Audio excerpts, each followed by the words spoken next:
بسم اللہ والصلاة والسلام علی رسول اللہ اما بعد۔ یہ آیت نمبر ہے 101۔ اعوذ باللہ من الشیطان الرجیم، بسم اللہ الرحمن الرحیم۔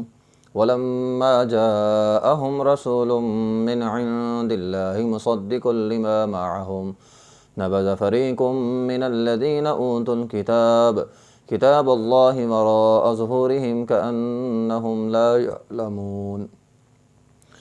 ولما جاءہم، اور جب آئے ان کے پاس رسول، ایک رسول، من عند اللہ، اللہ تعالیٰ کی طرف سے، مصدق لما معہم، اس ایک رسول نے تصدیق کرنے والا، مصدق تصدیق کرنے والا ہے، لما معہم جو ان کے پاس ہے، نبذا تو پھینک دیا، فریق ایک گروہ نے، من الذین ان لوگوں میں سے، اوتوا الکتاب جنہیں کتاب دی گئی تھی، کتاب اللہ، اللہ کی کتاب کو، وراء ظہورہم اپنے پیٹھوں کے پیچھے پھینک دیا، کأنہم لا یعلمون گویا کہ وہ جانتے نہیں تھے۔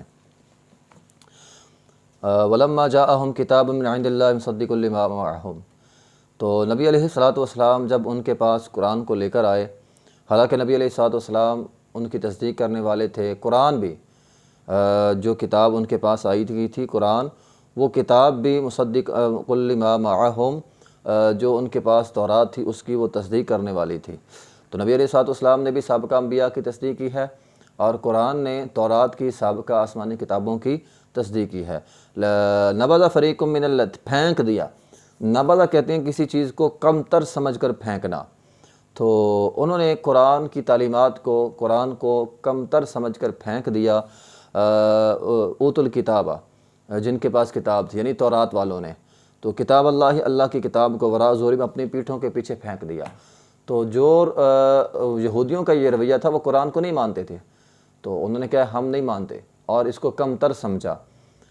افسوس کے ساتھ یہ بات کہنا پڑتی ہے، یہ کام تو ویسے تو یہودیوں نے کیا، لیکن افسوس کے ساتھ آج اس کام میں ہم مسلمان لگے ہوئے، ہم نے ہمارا قرآن کے ساتھ رویہ یہ ہے کہ ہم نے قرآن کو پس پش ڈال دیا، بس ہم قرآن کی پرواہ ہی نہیں کرتے، سرے سے پرواہ نہیں کرتے، جیسے ہم نے بس ہمیں قرآن بس پڑھا ہوا ہے، قرآن کبھی اٹھا کے دیکھا نہیں ہے، غلافوں کے اندر لپیٹ کے رکھ دیا، بس اس کی ہمیں جو ہے وہ ضرورت نہیں ہے، ایسا رویہ ہم نے قرآن کے ساتھ جو ہے وہ کیا۔ حالانکہ قرآن تو ہماری شفاء لما فی الصدور تھا، دلوں کی شفا تھی، رحمت تھی، قرآن کے اندر ہدایت تھی، قرآن کے اندر نہ ہم قرآن کو جب سے ہم نے چھوڑا ہے، ہدایت بھی ہم سے دور ہو گئی ہے، رحمت بھی، دلوں کی شفا بھی، دلوں کے اندر حسد، بغض، کینہ، نفرت، انتقام، عداوت، یہ ساری چیزیں جو ہیں وہ دلوں کے اندر بھری ہوئی ہیں، اور اس کی وجہ یہ ہے کہ ہم نے قرآن کو پیچھے چھوڑا ہوا ہے۔ نبی علیہ الصلوۃ والسلام کی حدیث ہے، آپ علیہ الصلوۃ والسلام نے فرمایا تم پر ایک ایسا زمانہ آئے گا، ایسے لوگ آئیں گے جو تلاوت قرآن کرتے ہوں گے، لیکن قرآن ان کے حلق سے نیچے نہیں اترے گا۔ اب یہ حدیث بڑی اہم حدیث ہے، زیادہ سے زیادہ یہ حدیث اس زمانے میں پوری فٹ آ رہی ہے۔ زیادہ سے زیادہ ہم سمجھتے ہیں کہ پتہ نہیں کوئی الگ گروہ ہوگا جن کے قرآن حلق سے نیچے نہیں جائے گا، یہ اصل میں ہم جیسے لوگ ہیں جو قرآن پڑھتے ہیں، جن کو قرآن پتہ ہی نہیں ہے، سال ہر سال سے پہلی بات تو قرآن پڑھتے نہیں ہیں، اگر پڑھتے ہیں تو انہیں قرآن کی سمجھ ہی نہیں ہے، قرآن صرف زبان سے ادا ہو رہا ہے، حلق سے نیچے نہیں جا رہا، سمجھ نہیں آ رہی نا اس کی، یعنی دل میں نہیں اتر رہا، تو سمجھ نہیں ہے قرآن کی۔ ہم زیادہ سے زیادہ قرآن ناظرہ پڑھ لیتے ہیں، بس ہم کہتے ہیں ٹھیک ہے بچپن میں ناظرہ پڑھ لیا کافی، یا پھر آج کل زیادہ زور دیا جاتا ہے آواز اچھی کرنے پہ، اگر کوئی حافظ قرآن بھی ہے تو آواز اچھی کرنے پہ غور ہے، قرآن سمجھنے کی کوشش نہیں کی جاتی۔ ایک تو نا بندہ کوشش تو کم از کم کرتا ہے نا، تو کم از کم اللہ کل قیامت کے دن یہ تو کہہ سکتا ہے اللہ میں نے کوشش کی تھی، تو ہمارے یہاں لوگ کوشش ہی نہیں کرتے قرآن درست کرنے کی کوشش ہی نہیں ہے، تو جب ہم کوشش نہیں کریں گے تو پھر ہمیں قرآن کیسے آئے گا، اور قرآن وہ حلق کے نیچے سے کیسے اترے گا؟ تو انسان کو قرآن سمجھنے کی کوشش کرنی چاہیے، قرآن سمجھنے کے، قرآن تلاوت کرنا، سمجھنا اور عمل کرنا، یہ تین کاموں کے لیے ہے۔ آپ تلاوت کریں، سمجھیں اور عمل کریں۔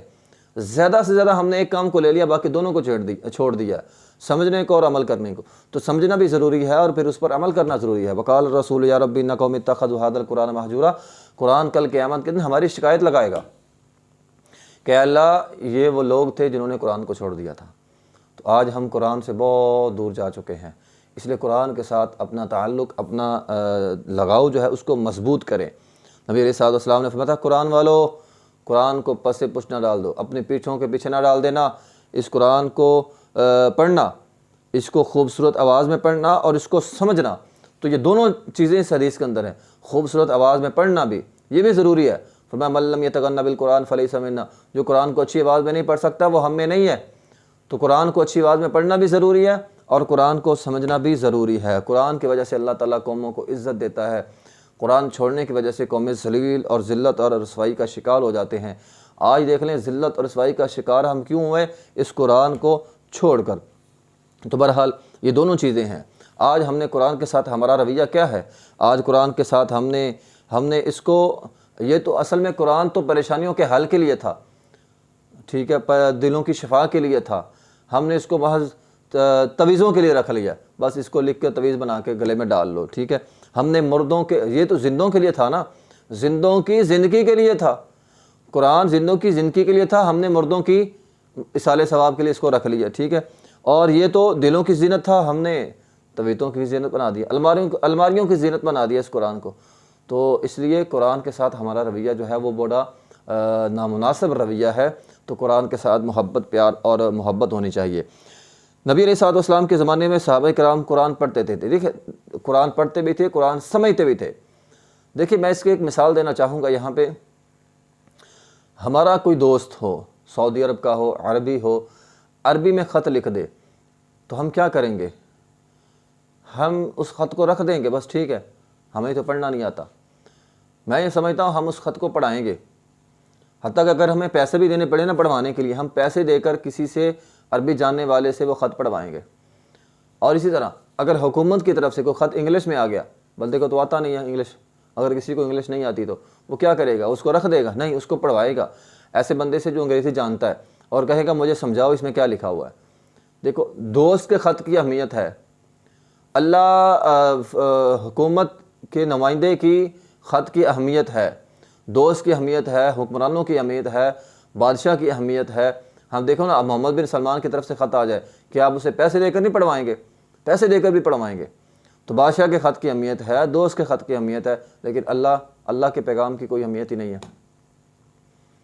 یہ سوچنے کی بات ہے کہ آج ہمارے ہاں اللہ کے پیغام کی کوئی اہمیت ہے ہی نہیں۔ تو ہم جس طرح دوست کے خط کو اہمیت دیتے ہیں، بادشاہ کے خط کو اہمیت دیتے ہیں، اللہ تو احکم الحاکمین ہے، بادشاہوں کا بادشاہ ہے، اس لیے اللہ کے خط کو اہمیت دیں۔ تو قرآن سمجھے بھی اور قرآن پہ عمل بھی کریں۔ کتاب اللہ وراء ظہورہم، کتابوں کو، اللہ کی کتابوں کو کمر کے پیچھے نہ رکھ دیں۔